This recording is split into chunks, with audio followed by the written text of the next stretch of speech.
आज मैं तुम्हें जन्माष्टमी की वो गाथा सुनाने जा रहा हूं जो तुम्हारे रगों में बिजली सी दौड़ा देगी। वो कहानी जो आज तक किसी ने इस तरह नहीं सुनी और जो सुनने के बाद तुम्हारा भगवान श्री कृष्ण के प्रति नजरिया हमेशा के लिए बदल देगा। अंधकार चारों ओर, गोकुल की गलियों में सिर्फ हवा का सन्नाटा और यमुना का बहता जल।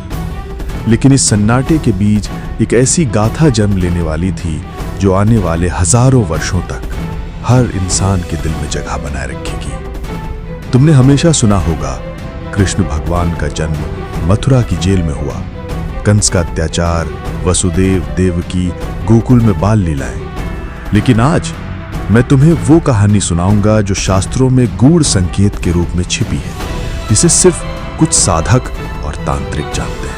कंस का भय। कंस राजा था, लेकिन उसका दिल दानवों का था। एक दिन आकाश में अद्भुत नक्षत्रों का संयोग हुआ। दरबार में बुलाए गए ज्योतिषी ने कांपते हुए कहा, हे महाराज, 8वां संतान आपकी मृत्यु का कारण बनेगा। कंस ने हंसते हुए तलवार खींची और उसी समय देवकी को मारने के लिए आगे बढ़ा। लेकिन वसुदेव ने प्रणाम करके कहा, महाराज, आप चिंता ना करें, मैं अपनी हर संतान आपको स्वयं सौंप दूंगा। कंस ने माना, लेकिन उसकी आंखों में जो दानवी चमक थी वो संकेत दे रही थी कि आने वाला समय रक्त और भय से भरा होगा। 6 संतानें और रहस्यमयी मृत्यु।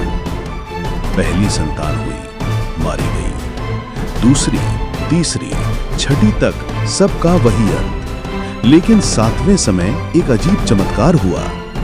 देवकी के गर्भ में जो बालक था वो अचानक गायब हो गया। शास्त्र कहते हैं ये योग माया की लीला थी जिसने 7वें बालक बलराम को गोकुल में रोहिणी के गर्भ में पहुंचा दिया। लेकिन गुप्त कथा ये कहती है कि उस समय ब्रह्मांड में एक अदृश्य ऊर्जा आई थी जिसे ना तो देवता रोक सकते थे न दानव। वो ऊर्जा थी काल की, और काल खुद कृष्ण के जन्म की तैयारी कर रहा था।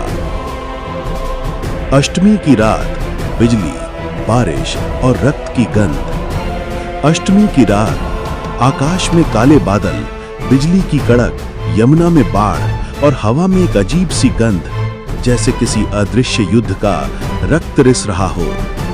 मथुरा की जेल में लोहे की मोटी सलाखें, पहरेदारों की कठोर नजरें।